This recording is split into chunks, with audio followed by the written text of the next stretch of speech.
Suite aux attentats dans la bande de Gaza, il était intéressant de relever comment les médias français allaient traiter l'information, et notamment au journal télévisé de 20 heures.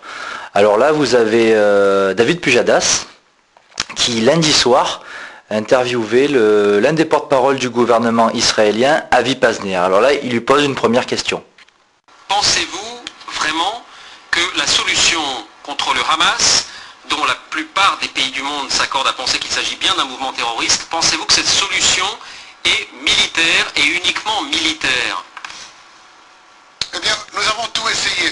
Pour David Pujadas, la plupart des pays du monde, c'est l'Union européenne. Donc bon, si l'Union européenne a dit que le Hamas, ce sont des terroristes, eh bien apparemment, il faut le croire. Pujadas pose ensuite une seconde question à Avi Pazner. Écoutez bien, on croirait que c'est Nicolas Sarkozy qui la pose. Est-ce qu'en augmentant la pression militaire sur le Hamas, vous n'en faites pas encore plus un martyr, vous ne faites pas finalement son jeu? Bien, je crois que nous n'avons aucune autre alternative. Et comme je vous l'ai dit, nous avons tout essayé.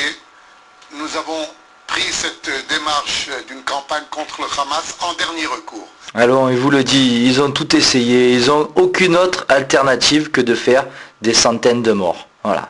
Alors par contre, la question de David Pujadas est quand même assez intéressante, assez révélatrice, dans le sens où le gouvernement français ressent clairement qu'au plus Israël s'acharne dans la bande de Gaza, au plus l'opinion publique en France soutient le Hamas. Alors le lendemain, au soir, je me suis dit de manière un peu naïve, France 2 va un peu équilibrer les choses et va se mettre un peu plus du côté palestinien. Ben non, pas du tout.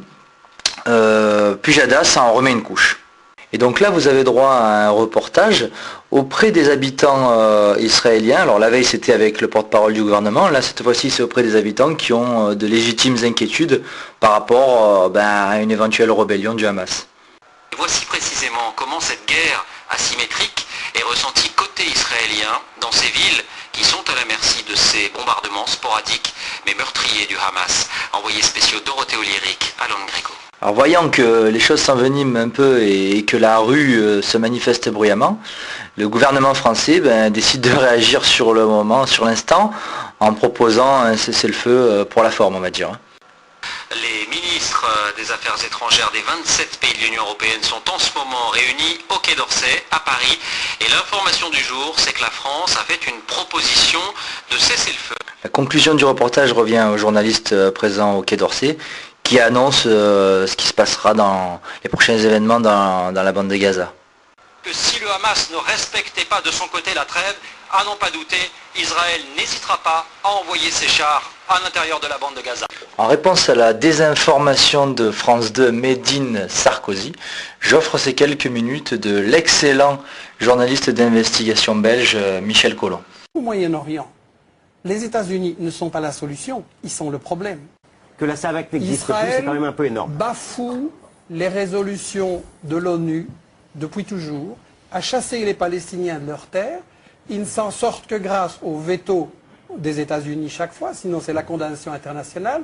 Le problème ne va pas être résolu par les États-Unis et Israël, c'est eux le problème. On ne peut pas avoir une paix au Moyen-Orient tant qu'on a un État colonialiste qui place les Palestiniens dans des camps de concentration. Il n'y aura pas de paix sans la justice. Le problème avec les États-Unis au Moyen-Orient, c'est qu'Israël sert de flic dans la région, sert de gendarme, parce que les États-Unis ont décidé que le pétrole, ça leur appartenait, que le pétrole du Moyen-Orient, c'est pas aux peuples arabes pour se développer, pour éliminer la pauvreté, c'est pour les multinationales comme Exxon, qui a fait l'an dernier seulement 40 milliards de dollars de bénéfices. C'est pas assez, donc il faut contrôler le pétrole partout dans le monde entier. Et si on me dit que non, c'est un problème différent au Moyen-Orient, il faut remarquer que les États-Unis veulent contrôler le pétrole partout dans le monde.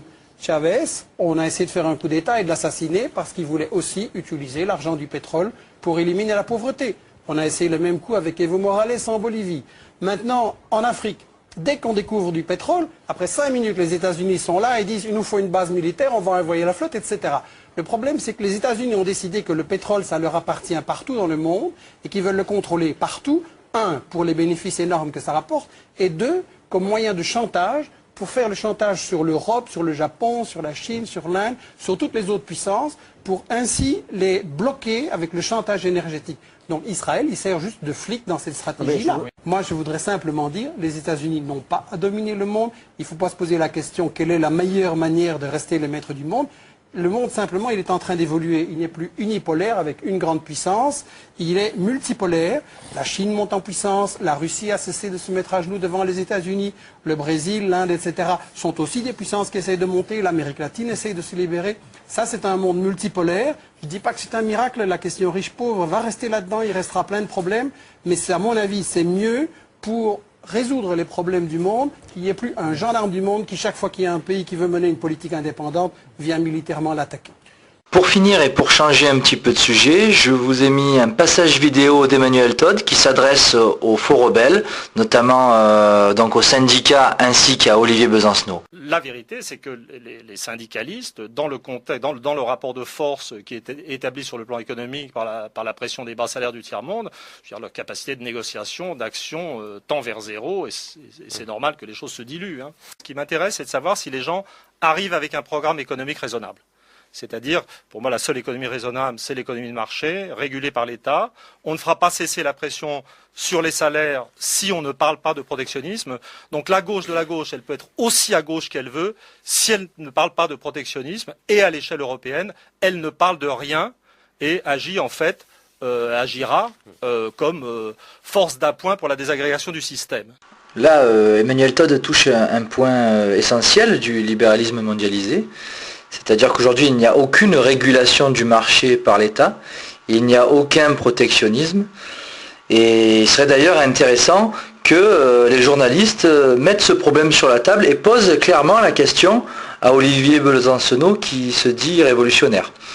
Sur ce, je vous souhaite à tous une bonne et heureuse année 2009 et meilleurs vœux à tout le monde.